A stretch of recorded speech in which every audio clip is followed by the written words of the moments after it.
go back to the village with your head held high. It's 3 S's. Remember when that frumpy Scottish woman walked onto the stage and silenced the doubters with her amazing voice? Susan Boyle became the ultimate underdog story that inspired millions around the world. But the reality behind her success was much darker than anyone knew. Susan lived with secrets about manipulation and exploitation in a system designed to control her. What really happened during that famous audition everyone thought was spontaneous? Who got rich while Susan struggled to understand her own life? Join us as Susan finally speaks her truth about the price of fame, the audition that changed everything. Susan Boyle lived a life that most people would consider ordinary and maybe even a little sad, because she spent her days in a small Scottish village called Blackburn, where nothing much ever happened and nobody expected anything exciting to come from. She lived alone in the same modest council house where she'd grown up with her parents and siblings. And after her mother passed away in 2007, Susan found herself completely alone in that house with just her cat Pebbles for company. At 47 years old, Susan had never been kissed and never been in a romantic relationship, and spent most of her time singing in her local church and caring for her aging mother before she died.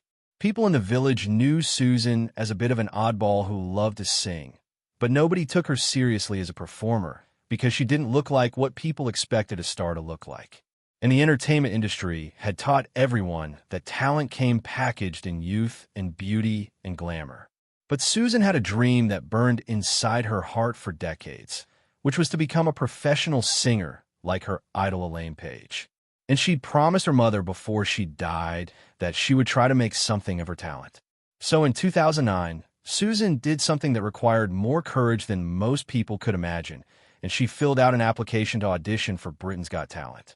When Susan walked onto the Britain's Got Talent stage on April 11th, 2009, she had no idea that her life was about to change forever in ways both wonderful and terrible. She wore a gold dress that didn't fit quite right, and her hair was a bit wild and frizzy, and she had the look of someone who'd never had a professional stylist touch her in her entire life. And the audience started laughing the moment they saw her. Simon Cowell rolled his eyes, and Piers Morgan smirked, and Amanda Holden tried to hide her skepticism. But you could see it written all over her face that nobody expected anything good to come from this frumpy middle-aged woman from Scotland. The audience giggled and whispered, and some people rolled their eyes because they'd already decided that Susan was going to be a joke audition that would provide some comic relief before the next serious act came on stage. Then Susan opened her mouth to sing "I Dreamed a Dream" from Les Miserables, and the first notes that came out silenced every single person in that auditorium. Jaws literally dropped, and people gasped. And within seconds, the entire atmosphere transformed from mockery to absolute shock and awe. And by the time Susan finished singing, the whole place erupted in a standing ovation that brought tears to her eyes. The performance got uploaded to YouTube and went viral in ways that nobody in 2009 had really seen before, because this was early days of internet fame. And Susan's audition became one of the most watched videos in YouTube history, with over 100 million views in just the first few months. Overnight fame, and the cracks begin.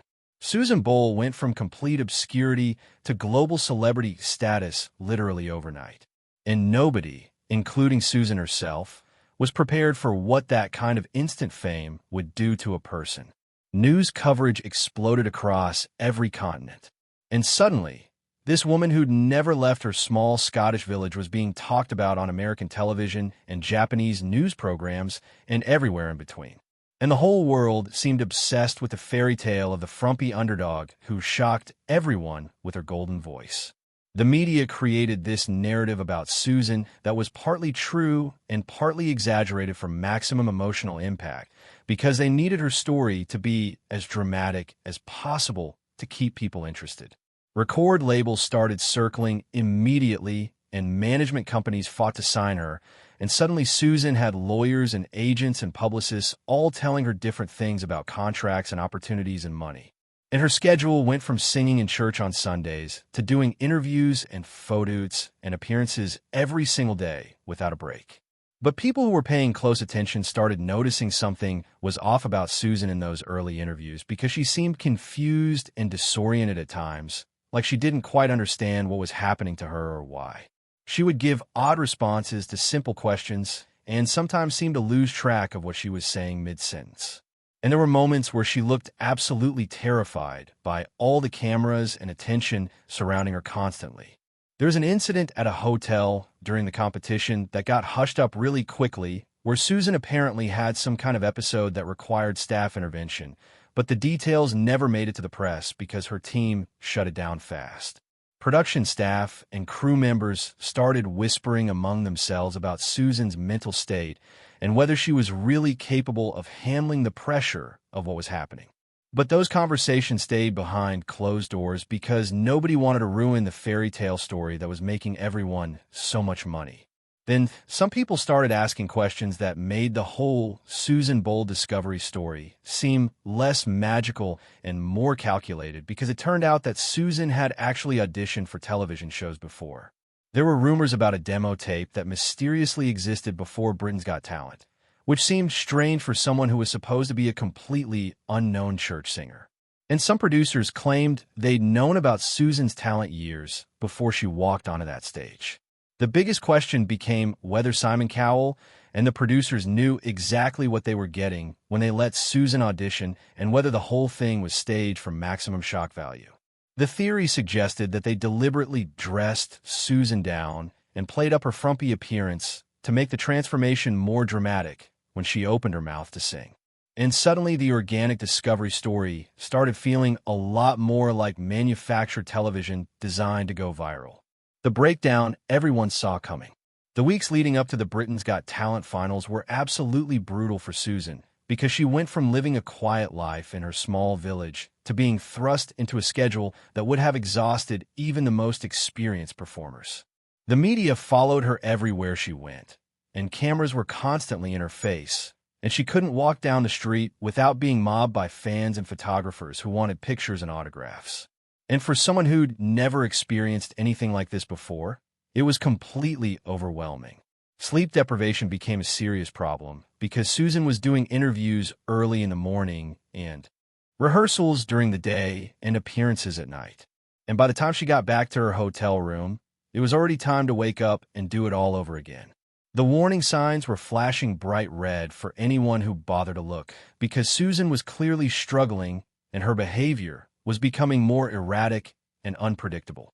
But everyone around her just kept pushing her forward because the finals were coming and there was too much money riding on her success to slow down.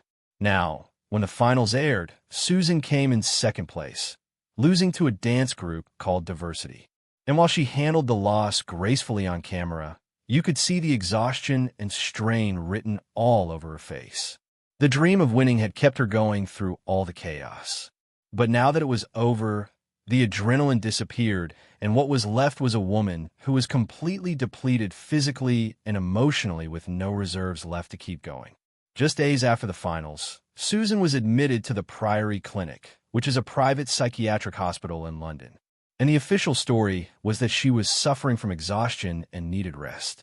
But people who were there and staff members who later leaked details painted a very different picture of what actually happened, because this wasn't just someone who needed a good night's sleep, but rather someone who was having a serious mental health crisis.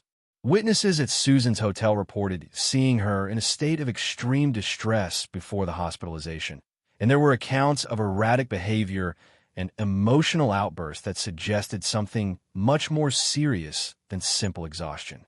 The exhaustion excuse was convenient and vague enough that the media accepted it without digging deeper. But the truth was that Susan had suffered some kind of breakdown under the enormous pressure of sudden fame. What was really striking was how quickly the story disappeared from news cycles, because one day everyone was talking about Susan's hospitalization, and the next day it was like nothing had ever happened. There were whispers about pressure being applied to media outlets to drop the story, and rumors of NDAs being signed and legal threats being made to anyone who tried to dig too deep into what really happened at the Priory. And Susan's team worked overtime to control the narrative and make sure the fairy tale stayed intact. Success mixed with suffering. Despite everything that happened at the Priory, Susan was back in the studio within weeks because there was an album to record and deadlines to meet and a whole machine of people whose paychecks depended on Susan Boyle continuing to perform. Her debut album, I Dreamed a Dream, was released in November of 2009, and it absolutely shattered records by becoming the fastest-selling UK debut album ever and going on to sell millions of copies worldwide. And suddenly, Susan wasn't just a viral sensation, but a legitimate commercial success story. The world tours and appearances started almost immediately because when you have an album selling that well, the industry wants to capitalize on every possible opportunity to make money. Susan found herself traveling to countries she'd never even dreamed of visiting and performing in front of thousands of people night after night and doing press junkets where she answered the same questions over and over until the words stopped meaning anything. And the toll on her health was something nobody wanted to discuss publicly because it didn't fit the inspirational narrative. Behind the scenes, there were meltdowns and moments where Susan couldn't cope with the pressure. But those incidents got buried quickly by her team, who made sure nothing negative reached the media. The woman, who'd lived her whole life in one small village, was now expected to navigate airports and hotels in foreign countries and complex schedules without any real preparation or support system. And it's no wonder that she struggled constantly with the demands being placed on her. The handler system. What became increasingly clear to people around Susan was that she was never left alone, and there was always someone watching her and managing her movements like she couldn't be trusted to make her own decisions.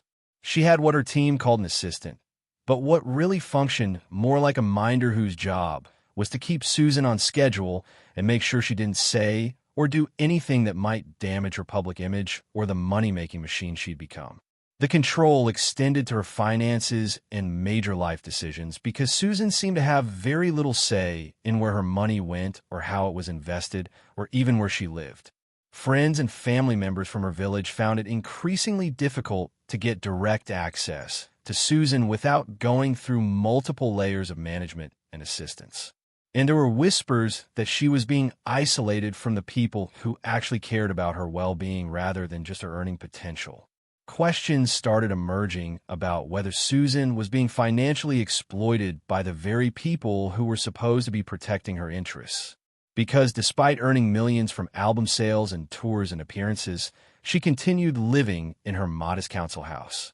There were rumors about a trust fund that had been set up that Susan didn't seem to know the details of, and lawyers and managers making major financial decisions without her real input or understanding.